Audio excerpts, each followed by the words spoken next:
늘 말씀 앞에 있을 때마다 내 경험입니다. 뭐 다른 설교자도 그러겠지만은 말씀 때문에 고민이 돼요. 듣는 사람이야 쉽게, 먹는 사람은 오늘 밥이 질다, 되다, 누렇다 뭐 이렇게 말할 수도 있죠. 그런데 먹는 입장에서는 그러더라도 이 밥을 하는 입장에서는 항상 부담이 되고, 이것이 구미에 맞을까? 이런 항상 어떤 인간적인 걱정도 있고, 그러면서도 기도를 하고. 그래서 내가 늘 우리 목사님들하고 이 대화할 때도, 내가 우리 노예에서 이제 교육부를 맡고 있기 때문에 늙어도 설교가 늙으면 안 된다. 내가 이 말을 늘 강조를 하죠. 그러니까 사람은 늙어도 공부하지 않고 연구하지 않고 다른 사람 것을 들으러 가지 않으면은 시간 내 것이 제일이라고 하는 사람은 다른 걸 듣지를 않는다. 그래서 서로 우리가 이 메시지, 이 설교를 좀 나누자 그런데 아직 대답하는 사람이 없는데, 어쨌든 나는 그래요. 잘하든 못하든 밥이 되든 지든 질든. 그래서 항상 이렇게 아들이 유튜브를 하지만 어떤 것은 내가 안 보내. 그런 것은 이번 주도 안 보냈거든요. 그래서 항상 나한테는 부담이 있고, 그래서 예를 들어서 새벽마다 한다 그러면은 또 이건 다르는데, 그래서 우리가 전도서도 건드려 보다가 그만두고, 또 잠언서도 건드려 그만두고, 그렇게 해서 갈라디아서 하는데, 기도하기를 갈라디아서 한다면 뭐라 할까? 그러다가 다음 주부터는 아마 그 누가하고 사도행전은 맥이 같단 말이에요. 그래서 누가복음을 어쩔까 이런 고민을 하고 있는데, 그래서 나는 그래요. 비록 우리 식구들일지라도 항상 고민을 하는 것은 하나님 앞에서, 개인적으로야 아버지고 뭐 남편이고 그러지만은 하나님 앞에서 좀 잘해보고 싶은데 이게 좀 안 되고 고민이 되니까, 우리 식구들은 먹는 것도 잘 먹어야겠지만은 목사님을 위해서 기도를 좀 많이 부탁을 합니다. 그래서 왜냐하면 이건 사명이거든. 그러니까 뭐 이렇게 한 복 받는다, 저렇게 한 복 받아, 나는 그 말이 틀림없지만은 또 그렇게 하는 건 사람이 너무 고리타거나 늙었고 설교가 늙은단 말이에요. 그래서 고민을 하는데, 그래서 기도하기를 하나님께서 성령으로 역사하지 않으면 나는 빵점입니다. 늘 이렇게 하니까 여러분도 좀 부탁을 합니다. 오늘 2022년 11월 오늘 몇 일인가요? 9일이죠. 갈라디아서 5장 1절로 12절, 갈라디아서 9번째 시간인데요. 갈라디아 성경은 끊임없이 우리 신앙을 점검하게 해주는 이 하나의 이 잣대와 같다. 이렇게 말할 수 있거든요. 우리가 지난 시간에는 율법의 한계와 그 성격에 대해서 좀 부분적으로 살펴보았는데, 오늘은 지난 시간에 말씀을 드렸던 결론으로서 바울은 다시는 종의 멍에를 매지 말라는 경고의 말씀을 시작부터 하고 있네요. 그렇다면 갈라디아에서 바울이 말한 종의 멍에란 무엇인지를 알아보고, 우리 안에, 여러분과 내 안에는 바울이 말한 종의 멍에가 있는지 없는지를 스스로 살펴보고, 있다면은 그걸 말씀 안에서 내가 제거하는 그런 그 시간이 되어지기를 바랍니다.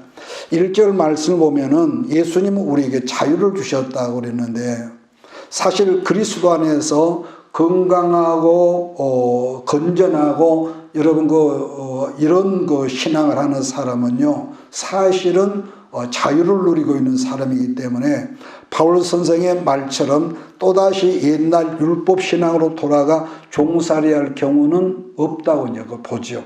그러니까 누구나 그리스도를 영접하기 이전의 과거는 여러분도 나도 다 율법 아래 이렇게 살았다는 이 지적의 말씀인데, 그러니까 쉽게 하면 모든 사람의 과거의 첫 번째 영역이라면은 우리 예수를 알지도 못하고, 쉽게 복음을 알지도 못하고 듣지도 못했기 때문에 세상 사람들이 섬기는 우상을 우리는 하나님으로 섬기던 시대라고 한다면, 두 번째 영역은 우리가 예수를 전도를 받아서 알았고 복음을 들었고 예수를 알았다 할지라도 오늘 갈라디아 성경에 등장하는 거짓 선생 같은 잘못된 그런 지도자들을 통해서 잘못된 가르침으로 말미암아 다시금 옛날로 돌아간 경우가 많단 말이에요. 교회 안에도.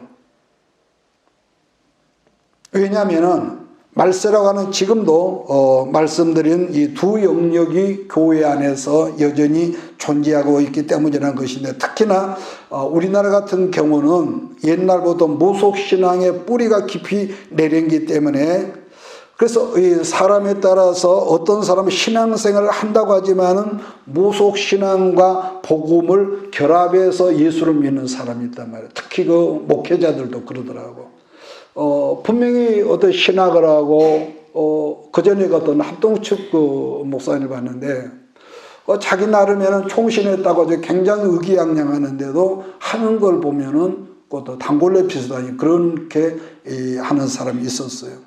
그 다음에 두 번째 다른 영역이라면은 나름 신앙생활을 한다지만 자기 나름대로의 성경적인 논리가 아니라 자기 논리를 만들어서 그걸 다른 사람에 강요를 하면서 율법적 생활에 얽매여서 종로로 하는 사람들이 있다는 거죠. 그러니까 사람들은 나름 하나님께 잘 보이려 한다든지, 우리 인간관계 그러잖아요. 잘 보이려 한다든지, 또 뭔가 착각을 하고 착하고 선한 행위를 내가 많이 해서 하나님께 칭찬을 듣고자 해서 율법적 신앙에 사로잡힌 사람들, 내가 뭘 많이 해야만이. 이건 참 곤란하거든요. 그러나 분명한 것은 이 세상에 어떤 사람도 우리의 착한 행위나 내가 선한 어떤 행위로 말미암아 하나님께 구원을 얻을 수 있는 사람은 아무도 없죠. 이렇게 말하자면 여러분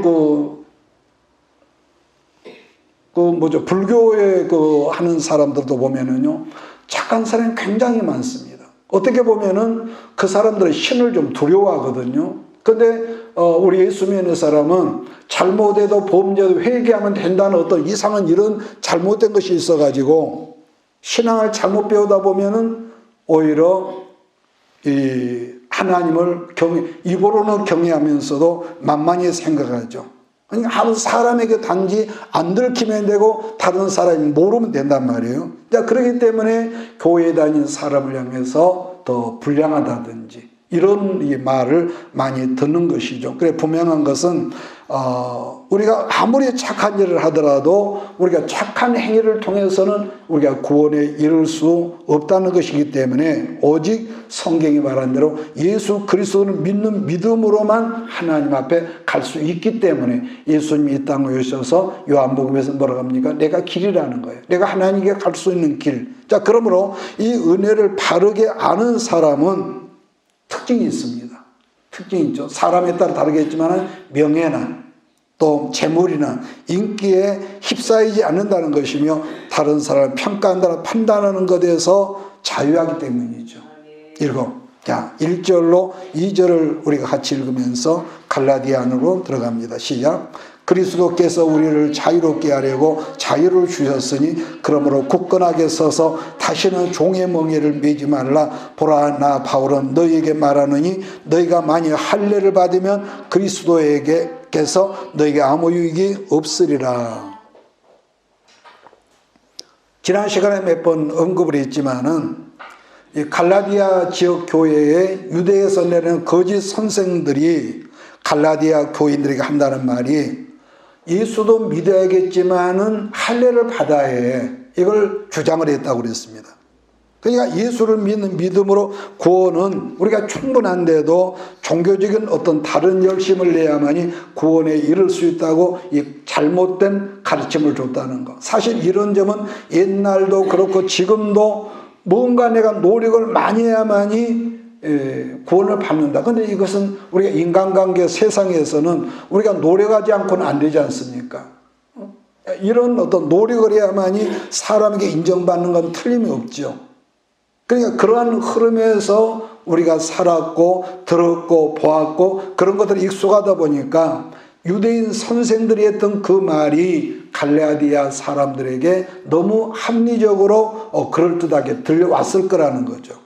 즉 뭐냐면은 옛날 조상 때부터 행해왔던 율법적인 외적인 행위의 표식을 내야만이 신앙생활을 잘한다든지 하나님께 인정받을 것 같다든지 그렇게 행하면은 나도 안심이 될 것 같고 그랬단 말이에요. 자, 그러다 보니까 그런 잘못된 가르침을 들었던 갈라디아 교인들이 오늘날로 말하는 사이비 이단들에게 여과 없이 빠져들어간 거죠. 여과 없이. 언제나 여러분 참된 것은요 자기를 포장을 안 하거든요. 근데 거짓된 것들은 가급적이면 좋게 보이고 뭐 포장지가 좋죠. 자, 그런 점만 말세를 살고 있는 우리도 마찬가지라고 하는 것은 예수를 믿는 은혜만으로도 우리가 사실 부족함이 없는데 자꾸만 내가 뭔가를 해야 하고 뭐 학박사를 받아야 하고 뭔가를 붙들어야 하고 종교적인 다른 어떤 열심적인 행위를 해야만이 하나님 마음에 드는 것 같다는 착각 속에 빠진다는 거죠. 그렇게 되다 보면 사람은 누구나 자연히 자기 중심적인 뭐라고 할까 엉뚱한 다른 복음이 내 안에서 만들어질 수 있다는 거예요. 성경이 말한 것이 아니라 내 생각에. 그러니까 본문 말씀에서도 언급하고 있는 뭡니까? 바울이 할례를 비롯한 나의 착한 행위와 공로를 만드는 사람들의 행위라고 하는 것은 알고 보면 그 내면에 예수님의 십자가의 공로만으로는 충분하지 않다는 것을 나타내는 위험적인 어떤 신앙적인 표시란 거예요. 그래서 바울 선생은 3절에서 뭐라고 하냐면은 내가 할례를 받는 각 사람에게 다시 증언 말하노니 그는 율법 전체를 행할 의무를 가진 자라. 예수님 십자가 보이려고 피공로를 의지하기보다는 어떤 율법의 그 행위를 준수하라고 또 할례를 행하는 사람은 또 뭐라고 하죠? 바울이 율법이 말하고 있는 모든 율법 조항에 있는 것을 이행을 해야 할 의무도 있다는 것을 또 말하죠. 자, 그렇다면 그 결과 어떻게 되냐? 그 사람은 일평생 동안 뭐죠? 죄를 한 번도 짓지 않아야만이 율법이 요구한 구원에 이를 수 있는데, 근데 사람은 그럴 수 없단 말이에요. 사람은. 율법이 우리에게 가르쳐 주는 것이라면 율법은 알면 알수록 나는 죄인입니다. 이건 다른 게 없단 말이에요. 그래서 바울은 갈라디아서 5장 4절에서 이런 말을 하는데 율법 안에서 뭐죠? 의롭다함을 얻으려 하는 너희는 중요한 겁니다. 그리스도 안에서 끊어진다는 거죠. 율법으로 자기를 의롭다 하나님을 의롭다고 한다면은 은혜에서 떨어진 자다. 그러니까 율법으로 의롭게 되려고 하는 사람은 예수님께로부터 끊어지고 은혜에서도 끊어져서 예수님과 상관이 없는 사람이라고 이렇게 말하고 있습니다. 그래서 이러한 이 바울의 표현은 우리가 율법을 행해서 뭔가를 우리 더 은혜 플러스 더 보탤 수 있다는 말인데 사실 율법은 아까 언급한 더하면 더할수록 우리 뭐죠? 율법에 매이고 죄에 매이고 종로들을 할 수밖에 없는 이런 어떤 한계가 있죠. 그러니까 이처럼 행하는 사람을 우리는 뭐라 하죠? 공로주의. 그래서 이런 어떤 그 심리를 이용해서 또 어떤 분들은 보면 막 교인들을 경쟁을 붙여가지고 더 충성하게 하고 집에도 못 가게 하고 참 그런 나름대로 그렇게 하는 분들 있더라고요. 자, 그런데 그런 사람 중심을 우리가 대화를 통해서 알아보면은요, 뭐가 있느냐? 자기 의로움이 굉장히 강한 사람이에요. 내가 이렇게 해야만이 하나님께도 알아주고, 그러니까 신앙이 깊어지면 깊어질수록 다른 사람 뭐라 가든 간에 나는 말씀 안에 정로로 가는데 이게 안 되면 뭔가 다른 사람의 인정을 받아야만이 내가 뭐 사는 것 같고 이런단 말이에요. 그건 아니죠. 절대로 아니죠. 그러니까 에덴 동산의 옛날에 사단이가 뱀의 형상으로 나타나서 말하기를 너도 선악과를 따먹으면은 너희도 하나님처럼 된다. 이 말에 하와가 솔깃한 다음에 선악과는 아니면 성경에는 다른 어떤 설명이 없지만은 그 사람이 일단 미혹을 받고 보면은요, 그전에는 내가 절대로는 상관 안 했는데 미혹을 받고면 자꾸 관심이 가지고 봐지고 그랬을 거란 말이에요. 그러니까 그 따먹은 것도 그냥 덜컥 따먹은 것이 아니라 날마다 거기서 이 미혹을 받으면서 상암도 해암도 없는 그 동산에서 다른 과일이 얼마나 많았을 텐데 미혹을 받은 그 선악과가 더 멋지게 보이고, 그래서 뭔가 지혜롭고 탐스러운 열매로 그렇게 보아졌다는 것이죠. 그러면 우리는 그러면 이렇게 말해, 그러면은 착하고 선한 행위를 안 해도 된단 말이에요. 그러면 그건 너무 어폐가 있는 거죠. 그렇지 않겠어요? 전혀 그렇지 않습니다. 착하고 선한 일들이 구원에 이르게 하는 조건은 절대로 아니지만은 우리는 하나님의 자녀가 되었기 때문에 선한 일을 한다는 것은 너무 당연하고, 믿습니까? 그래서 늘 우리가 축복을 말하지만은 우리의 어떻게 내가 남보다 더 잘 살아야 하고, 근데 그건 아니죠. 잘못된 건 복음이죠. 그래서 옛날 어른들이 배워서 남주냐 돈 벌어서 남자, 근데 그리스도 안에서 복은요, 내가 배워서 남을 도와주고 내가 복을 받아서 흘러 보내는 것이 이 복음이야. 이게 아브라함의 복이란 말이에요. 그래서 우리는 하나님의 자녀로서 뭔가는 하나님의 자녀담이 있어야 하고, 또 하나는요, 이게 있습니다. 그래서 우리는 저 아이를 통해서 우리가 많이 공부를 하죠. 왜냐? 너무 당당해. 나쁘게 말하면 너무 뻔뻔스러워.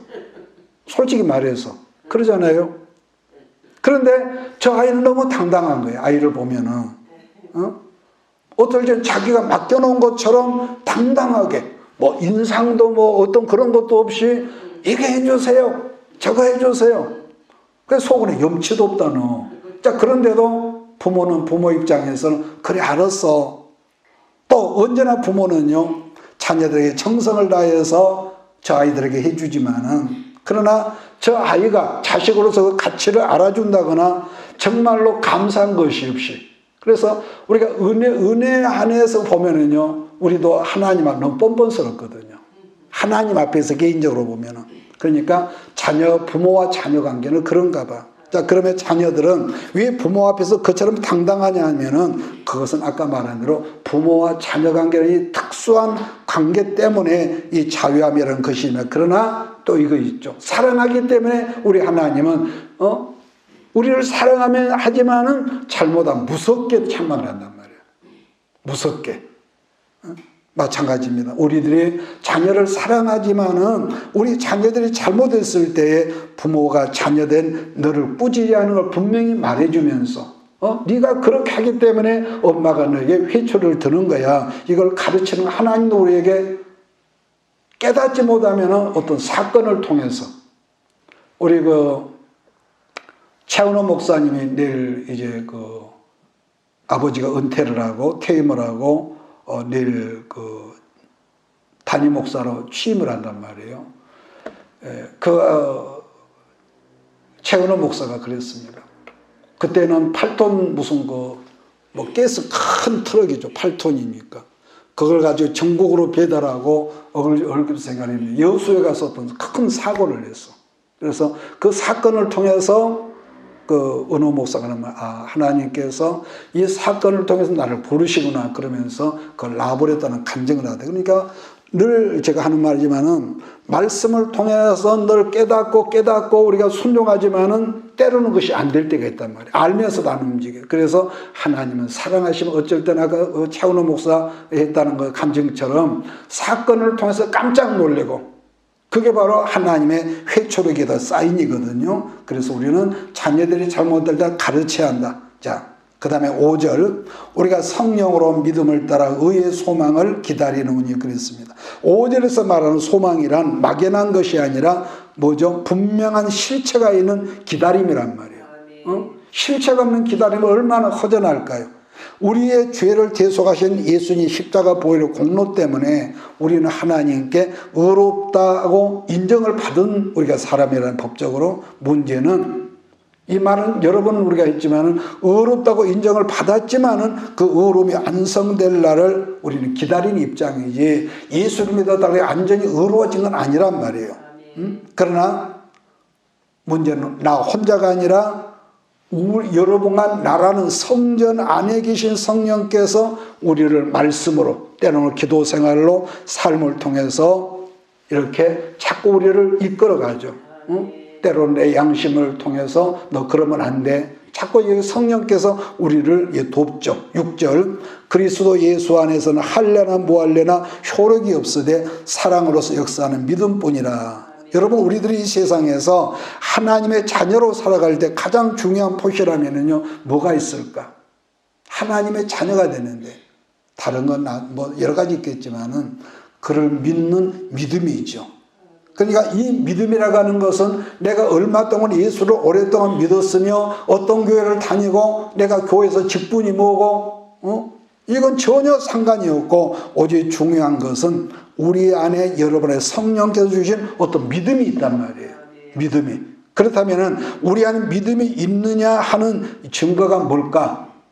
증거가 뭘까 한다면은, 여러분, 믿음은요, 어떤 뭐 부흥집회하고 막 뜨겁게 하는 그렇게 해서 생긴 어떤 감정 충만이 아니라, 믿음이라고 하는 것은요, 긴 시간 속에서, 사건 속에서,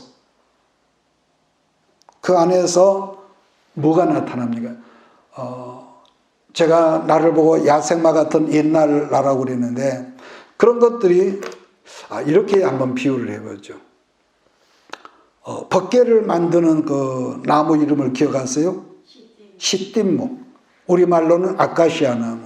그런데 우리나라도 여러분 그런 게 있지만은, 이 아카시아 나무는 보면은요, 첫째 이름 그대로 뭐죠? 가시가 많아. 그래요, 안 그래요? 그런데 이 아카시아가 늙으면은 그 몸에서 가시가 빠져버려요. 참 이상하거든요.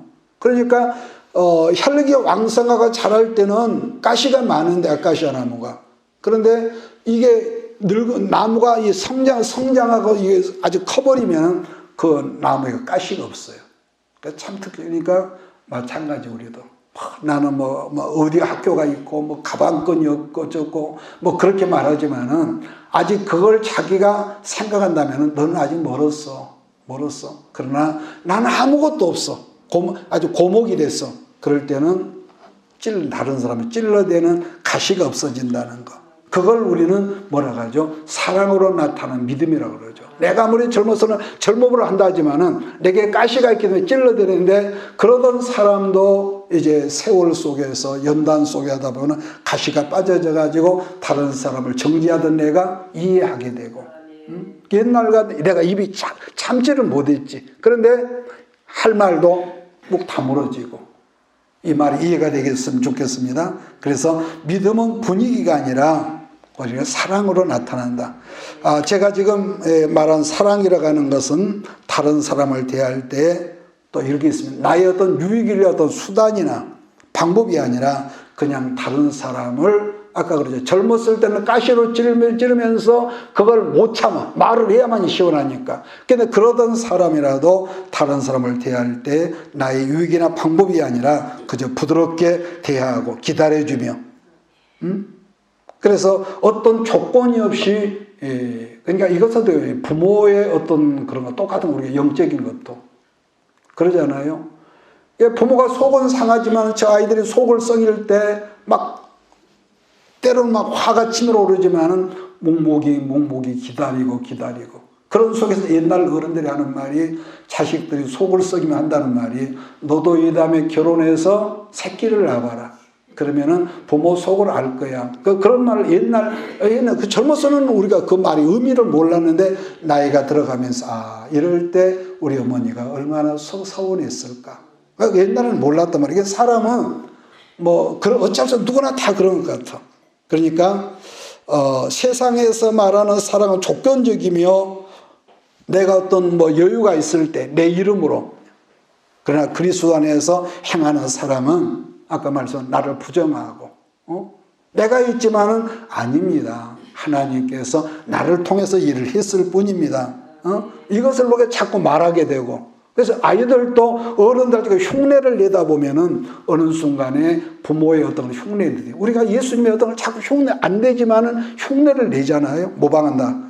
그러니까 그 대표적인 사랑의 모델이 뭡니까? 예수님의 십자가, 여러분, 사랑이고, 그래서 사랑은 성경에서 율법의 완성이란다, 이렇게 말한 것이죠. 7절 우리 한번 같이 읽을까요? 시작. 누가 너희를 막아 진리를 순종하지 못하게 하느냐. 지금 읽은 말씀에서 바울은 우리의 신앙생활을 우리가 쭉 읽어보면은 운동장에서 다름질하는 것과 이렇게 비유를 하고 있거든요. 그러니까 갈라디아 성도들은 그동안 믿음으로 말씀을 받아들였고 또 믿음 생활에 다름질로 지금까지 꾸준히 잘했단 말이에요. 자, 그랬었는데 어느 날부터 유대에서 내려온 어떤 사람들이 그들 앞에 나타나서 한다는 말이 너희가 가는 길보다 이 길보다도 내 말을 훨씬 더 좋은 길이고 합리적인 길이다. 이러면서 자꾸 미혹을 했다는 거. 이것은 마치 어떤 사람이 신앙생활을 지금 잘하고 있는데 어느 날 우리 주변에 그런 거 많잖아요. 사이비 신천지에 다니는 그런 사람. 지금은 노골적이에요, 그 사람들.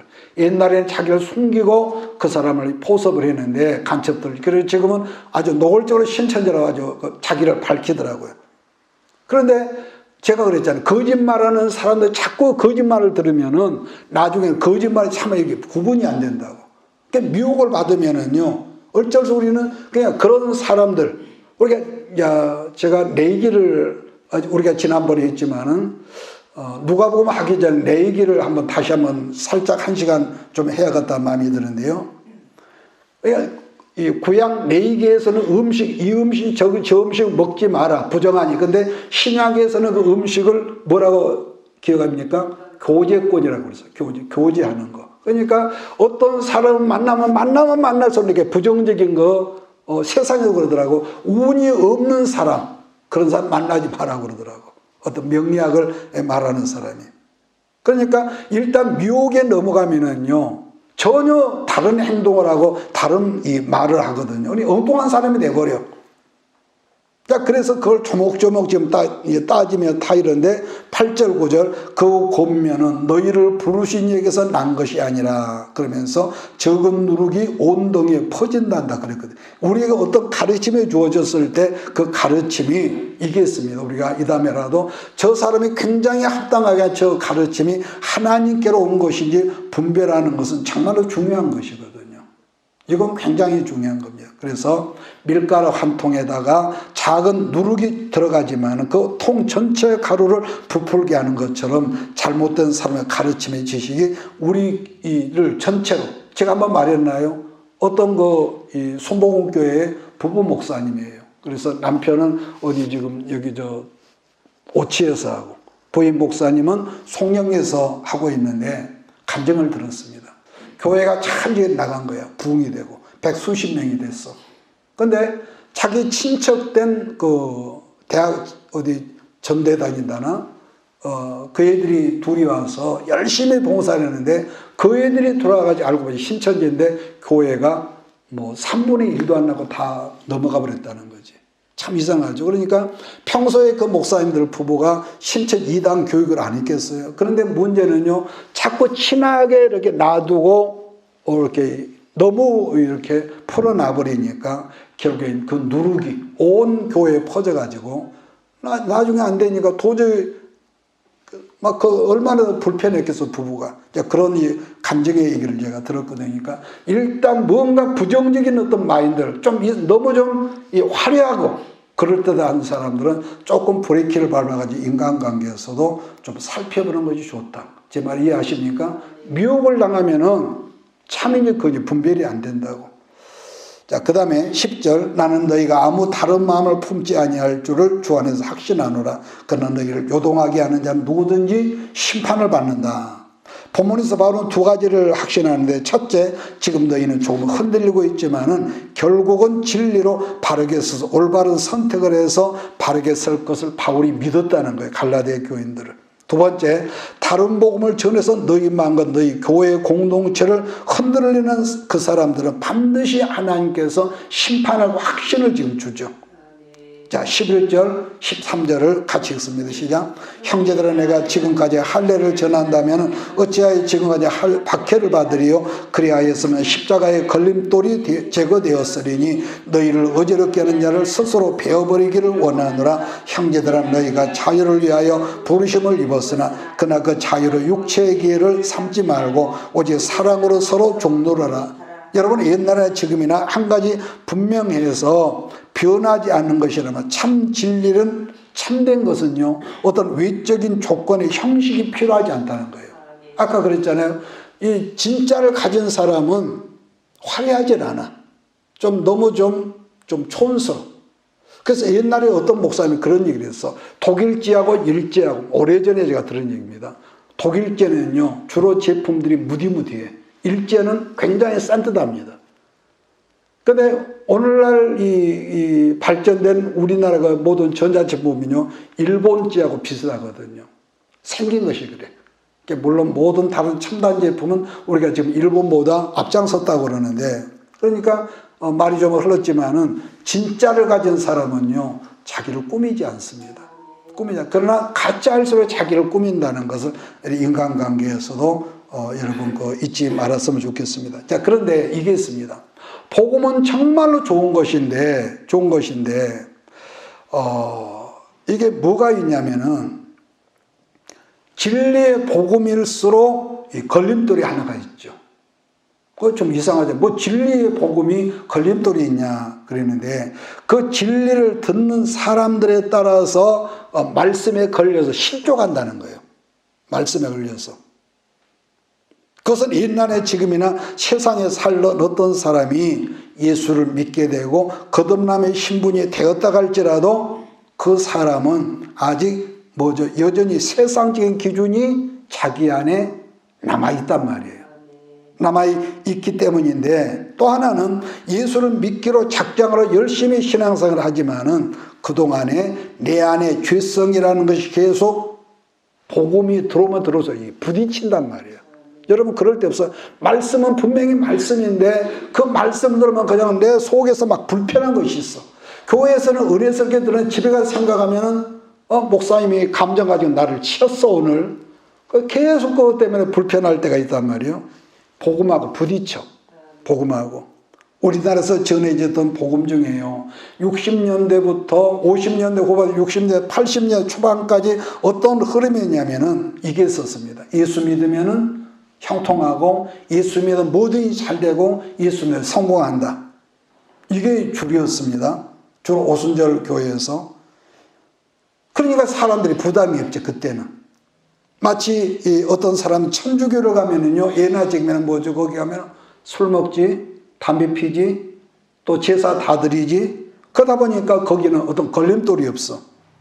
근데 똑같은 한 분 예수지만은 아까 말한 대로 60년대부터 증거된 이 교회의 복음의 핵심은 예수 믿으면 뭐든지 잘 된다는 것이기 때문에 사람들이 바라던 어떤 거 똑같잖아요. 어떤 것이 불편함이 없어. 그냥 세상적으로 보아도 성공하고 돈 잘 벌고 복 받는 식으로 이 신앙의 어떤 흐름이 되다 보니까 우리들이 어린 시절만 해도 사람들이 교회에 다닌다는 것이요, 전혀 또 이질적이지 않고 어렵지를 않았습니다. 그때는 그랬어요. 근데 물론 우리가 기독교 역사를 보더라도요, 기독교가 들어간 나라들마다 가난과 무지와 궁핍에서 해방이 되었다는 것은요, 틀림없는 사실이지만은, 그러나 그것이 복음으로 말미암았지만 한 사람이 나무다 이거 크는 데는요, 절대로 건강한 복음이 되어지지 않는다는 거죠. 만약에 이래도 잘 되고 저래도 복을 받는다면은 우리가 뭐 할까? 무속신앙하고 똑같지 않겠어요? 예수 믿기 전에는 정말 그러니까 편했어. 근데 예수 믿고 나니까 막 영으로 막 찍어대지, 말씀으로 찍어, 얼마나 불편하겠어요. 그래서 우리가 분명한 거 하나는요, 예수 믿으면 잘 되는 것도 있지만은 예수님은 분명히 말하기를 나를 따라오려거든. 뭐라 하겠습니까? 네 십자가를 지고 나를 따르라. 이렇게 말씀하셨단 말이에요. 그래서 참 진리는 어려움이 있다. 파도가 있다. 방해가 있다. 이걸 우리가 생각하고, 또 하나는 신앙이 깊어질수록 뭐가 있느냐. 옛날에는 몰랐죠. 신앙이 깊어지면 말씀이 깊어갈수록 나의 옛날에는 네가 잘 보이지 나는 잘 안 보였단 말이에요. 제 말 이해하십니까? 내가 안 보였어. 근데 말씀이 내 안에 들어갈수록 내가 보이네. 그러니까 옛날에 저 사람 때문에 불편했는데 이제는 내가 불편해.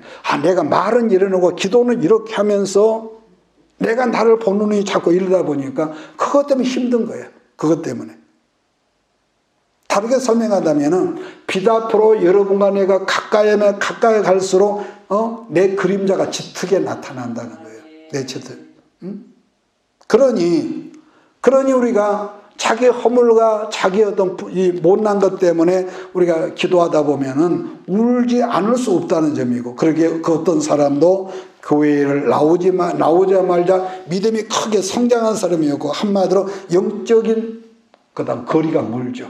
겉으로 볼 때는 뭐 젠틀하고 어디 뭐 세상적인 명예가 그래도 그 사람은 아직 하나 영적인 아이란 말이야. 그래서 처음 교회를 나와서 자기를, 자, 여러분, 내가 어떤 아주 높은 사람이라고 합시다.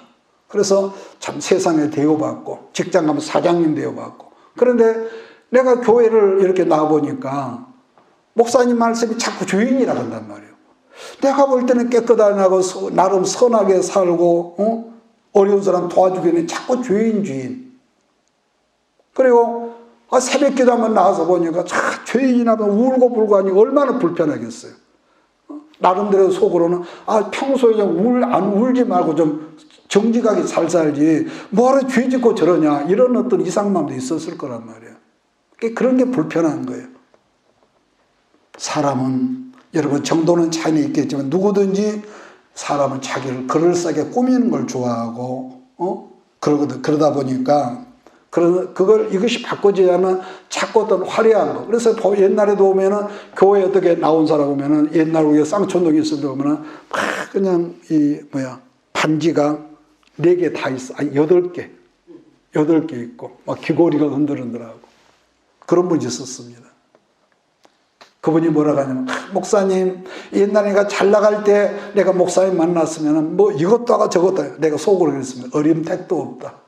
내가 웃으면서 내가 그랬습니다만은, 어쨌든요, 진리의 복음은 본래부터 병들고 부패한 우리 본성을요 항상 이렇게 찔러대는 거예요.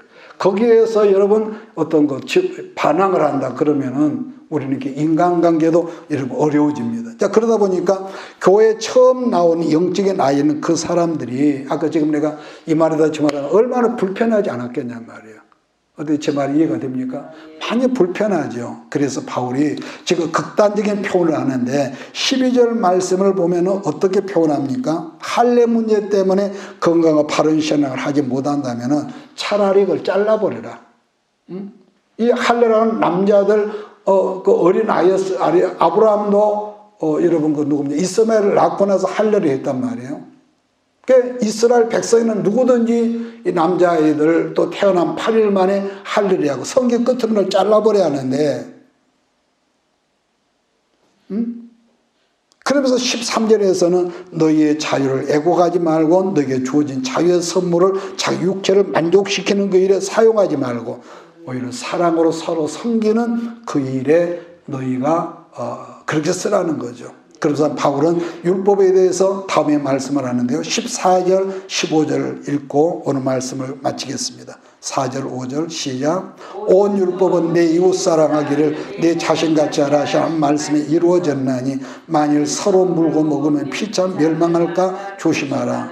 사랑의 완성은 율법의 완성은 사랑이라고 그랬거든요. 그래서 예수님도 율법을 한마디로 정리하니까 첫째는 하나님 사랑, 둘째는 이웃 사랑. 그 10계명이거든요. 1계명부터 4계명은 하나님 사랑, 5계명부터 10계명은 나와 이웃 사랑. 이걸 정리해 주셨다. 그래서 이 경우는 세상적 가치나 가르침하고는 상당히 대립되는 말이거든요. 지금도 세상에서는 경쟁해야만이 살아남는다고 자꾸 어려서도 자꾸 경쟁을 가르치고, 아이들이 공부하다 보면 시험을 올라갈수록 떨어지면 막 야단하고 부모가 그러는데 그건 아니죠. 그러다 보니까 세상에 살아남기 위해서 철저하게 막 경쟁을 붙이고, 또 지금 우리나라 정치판에도 보면은 경쟁하다 보니까 어디 끌어내려야 하고, 저 사람을 끌어내려야만 내가 올라가니까 없는 죄를 만들어서 얼마나 상대편을 지금 공격한 거 우리가 뉴스에도 보지 않습니까? 그러므로 어느 시대였든지 그런 사람들은 오늘 본문에 있는 거죠. 때가 되면 하나님 멸하실 것이야. 네, 그렇다는 거. 자, 말씀을 정리합니다. 오늘 이것을 우리 삶의 칼날이 정리한다면은 죄의 멍에를 매지 말라. 무엇을 행함으로 네가 하나님 앞에 의롭다고 한다는 그런 율법적인 행위를 하지 마라. 왜냐하면 우리는 어떤 공로주의자거나 자기만의 스타일의 신앙이 아니기 때문에 항상 말씀에서 가르치는 것을 우리가 항상 먹어야 하고, 두 번째, 하나님의 자녀로서 영적인 정체성을 가지고 신앙생활, 아까 그랬죠? 좀 뻔뻔해라.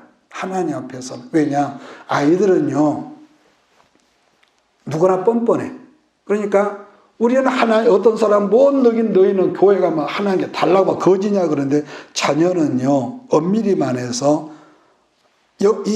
우리는 약하고 유치하기 때문에 아버지 하나님께 달라는 기도밖에 할 수가 없어. 솔직히 말하면 그렇습니다. 꼭 물질적인 말고라도 전부 다 가만히 생각해 보니 달라고. 우리가 어떤 사명을 놓고도 감당하게 나를 도와주세요. 전부 다 도와달라는 거거든. 그래서 당당하게, 저 꼬마가 그래 당당하게 한 것처럼 항상 우리 어떤 상황에서 당당하게 하나님 앞에 여러분 우리가 자라나야 할 줄 믿습니다.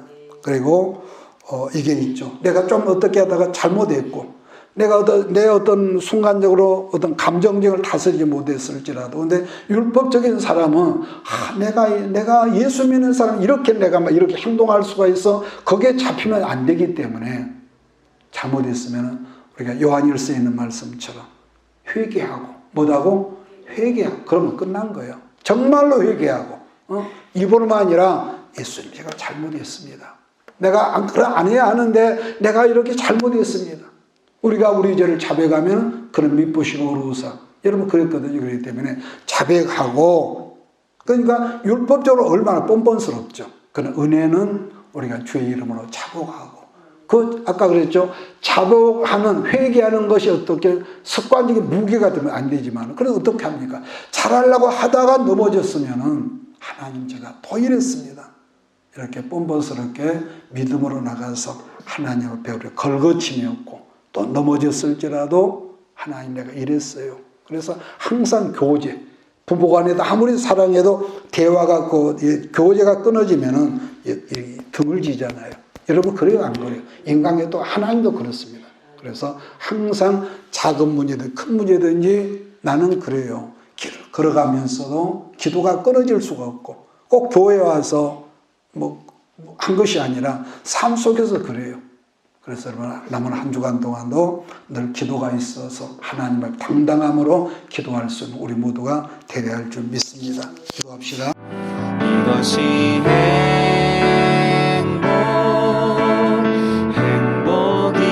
행복이라오. 세상은 알 수 없는 하나님 선물. 이것이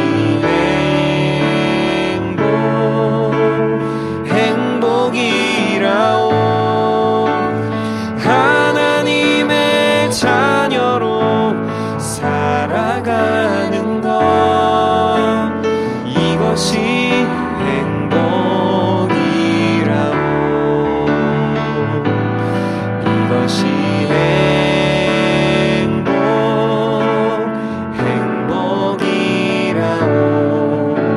세상은 알 수 없는 하나님 선물. 이것이 행복이라오. 하나님의 자녀로 살아가는 것, 이것이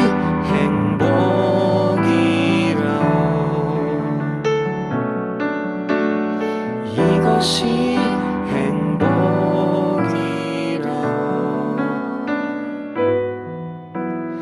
이것이 행복이라오.